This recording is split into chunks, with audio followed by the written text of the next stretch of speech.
हरे कृष्णा। रिचा एस्ट्रोविजन में आप सभी का एक बार फिर से स्वागत है।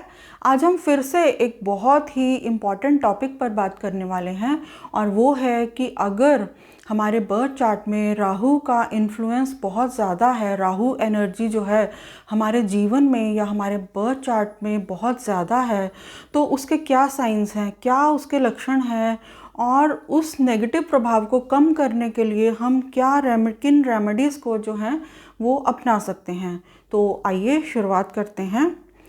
देखिए, ज्योतिष में और लोगों में राहु ग्रह को लेकर जितने भ्रम की स्थिति है उतनी शायद ही किसी और ग्रह को लेकर होगी, क्योंकि देखिए राहु को एक पाप ग्रह माना जाता है और जो हमारे जीवन में बहुत सी उथल पुथल, उतार चढ़ाव और बहुत सी परेशानियों की जो है वो वजह बनता है। तो राहु ग्रह जो है वो हमारे जीवन में रिप्रेजेंट करता है इंटेलिजेंस, इंट्यूशन, ऑब्सेशन, कन्फ्यूज़न और मैनिपुलेशन को, और इसके साथ ही टेक्नोलॉजी को भी राहु ग्रह ही रिप्रेजेंट करता है। तो आज के दौर में जो सोशल मीडिया और मोबाइल फ़ोन्स हैं वो भी राहु ग्रह के अधिकार क्षेत्र में ही आते हैं। तो देखिए, कलयुग में जो राहु ग्रह है वो अति शक्तिशाली है। तो इसे हम इस तरह से भी समझ सकते हैं। देखिए, जैसे सोशल मीडिया और मोबाइल फ़ोन्स राहु ग्रह के अधिकार क्षेत्र में ही आते हैं। तो आज के दौर में हर व्यक्ति जो है मोबाइल फ़ोन से, सोशल मीडिया से इतना ज़्यादा ऑब्सेस्ड है या कह लीजिए एडिक्टेड है कि हर व्यक्ति जो है सोने से पहले अपना मोबाइल ज़रूर चेक करता है और उठते ही उसका सबसे पहला काम जो है वो फ़ोन को चेक करना ही होता है। और अगर गलती से किसी व्यक्ति का अगर फ़ोन गुम जाए तो भले ही कुछ देर के लिए सही, लेकिन इस तरह की फीलिंग ज़रूर होती है कि जैसे सारी दुनिया ही ख़त्म हो गई।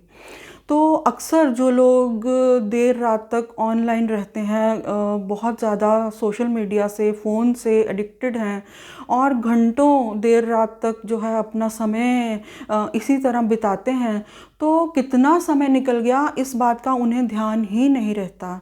यही स्थिति हमारे जीवन के दूसरे क्षेत्रों में भी होती है। हमारे बर्थ चार्ट के जिस भी हाउस में राहु प्लेस्ड होगा उस हाउस से संबंधित चीज़ों के लिए हम जीवन भर ऑब्सेस्ड रहेंगे, उसके लिए स्ट्रगल करेंगे और इसी भाग दौड़ में हमारे जीवन के कितने महीने, कितने साल गुजर गए इसका भी हमें ध्यान नहीं रहता। तो देखिए, अगर हमारे बर्थ चार्ट में, हमारे जीवन में राहु की एनर्जी बहुत ज़्यादा है तो ये एक कन्फ्यूज़न की स्थिति, एक भ्रम की स्थिति भी क्रिएट करती है कि व्यक्ति ये डिफ्रेंशिएट नहीं कर पाता कि उसके लिए क्या सही है, क्या गलत है, उसे क्या फ़ैसला करना चाहिए। तो राहु की बहुत ज़्यादा एनर्जी अगर जीवन में हो तो व्यक्ति जो है वो बहुत ज़्यादा कन्फ्यूज़न में रह सकता है। और इसके साथ ही बहुत ज़्यादा राहु की एनर्जी बर्थ चार्ट में होने से, जीवन में होने से व्यक्ति जो है वो सफलता जीवन में जो चाहता है वो हमेशा शॉर्टकट से सफल होना चाहता है, क्योंकि देखिए राहु ग्रह जो है वो एक अनएंडिंग डिज़ायर को रिप्रेजेंट करता है। उसे सब कुछ चाहिए और बहुत जल्दी चाहिए, क्योंकि उसमें पेशेंस तो है ही नहीं। तो इसके लिए वो कुछ भी तरीका अपना सकता है, किसी भी तरह की मैनिपुलेशन, जोड़ तोड़, कुछ भी करने को वो तैयार रहता है, लेकिन उसे सब कुछ चाहिए और हर हालत में चाहिए। अभी मैंने जो राहु की बहुत ज़्यादा एनर्जी किसी व्यक्ति के जीवन में हो तो उसके क्या सिम्टम हो सकते हैं, क्या साइंस हो सकते हैं, उसके बारे में बात की। तो देखिए, ये जो कॉमन साइंस हैं ये लगभग सभी व्यक्तियों के जीवन में हो सकते हैं कलयुग में, किसी के कम या किसी के ज़्यादा। लेकिन अब मैं राहु ग्रह की कुछ स्पेसिफिक प्लेसमेंट्स के बारे में बात करने वाली हूँ, जो अगर किसी व्यक्ति के बर्थ चार्ट में हो तो उसके जीवन में जो राहु की एनर्जी है वो बहुत बहुत ज़्यादा हो सकती है और उसके लिए बहुत सी परेशानियां भी जीवन में क्रिएट कर सकती है। तो सबसे पहली जो स्थिति है वो ये है कि हमारे बर्थ चार्ट में बहुत से ग्रह जो हैं वो राहु के ही नक्षत्रों में प्लेस्ड हों, जैसे कि आद्रा, स्वाति और शतभिषा। या फिर हमारा बर्थ चार्ट का जो असेंडेंट है वही राहु के नक्षत्र में हो, या फिर चंद्रमा राहु के नक्षत्र में हो, या फिर लग्न का लॉर्ड ही राहु के नक्षत्र में हो। तो इस स्थिति में भी व्यक्ति के जीवन के ऊपर राहु की एनर्जी का प्रभाव जो है वो बहुत ज़्यादा एक्सेसिव इन्फ्लुएंस उसके जीवन के ऊपर राहु एनर्जी का हो सकता है। तो इसके साथ ही मैं ये भी कहना चाहूँगी कि अगर हमारे बर्थ चार्ट के फर्स्ट या सेवन्थ हाउस में राहु ग्रह प्लेस्ड हो तो भी व्यक्ति के जीवन में बहुत सी दिक्कतें जो हैं वो हो सकती हैं।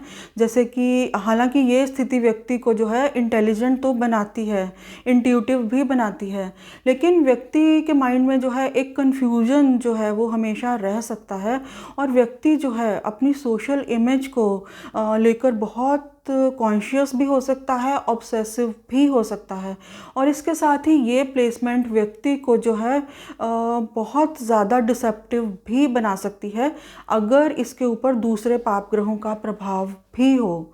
तो अगली स्थिति है कि अगर किसी व्यक्ति की राहु की 18 वर्ष की महादशा चल रही हो या फिर उसकी अंतर्दशा चल रही हो राहु की, तो उस स्थिति में भी जो राहु की एनर्जी है वो जीवन में बहुत ज़्यादा हो सकती है और उसे कंट्रोल करना व्यक्ति के लिए जो है बहुत मुश्किल हो सकता है। देखिए, कलयुग में राहु की नेगेटिव एनर्जी को कंट्रोल कर पाना बहुत मुश्किल काम है। तो अक्सर अगर हमारे जीवन में राहु की नेगेटिव एनर्जी का प्रभाव बहुत ज़्यादा है तो व्यक्ति जो है अपने जीवन को बेहतर बनाने के लिए रेमेडीज़ भी नहीं कर पाता, क्योंकि राहु ग्रह उसे ऐसा करने ही नहीं देता। हालांकि व्यक्ति जो है वो जानता ज़रूर होगा कि उसको करना क्या है। तो अभी हम कुछ एक रेमेडीज़ के बारे में बात करने वाले हैं जिसको अपनाकर हम राहु के नेगेटिव प्रभाव को काफ़ी हद तक कम कर सकते हैं।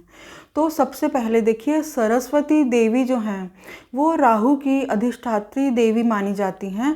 तो शनिवार के दिन सरस्वती देवी को जो है नीले फूल और नारियल अर्पित करना चाहिए राहु के नेगेटिव प्रभाव को कम करने के लिए। और इसके साथ ही राहु के मंत्र ओम भ्राम भ्रीम भ्रौम सह राहवे नमः, इसका 18,000 बार जप अगर कोई व्यक्ति 40 दिन में 40 डेज में कर पाए तो भी राहु का नेगेटिव इन्फ्लुएंस जो है उसे काफ़ी हद तक कम किया जा सकता है।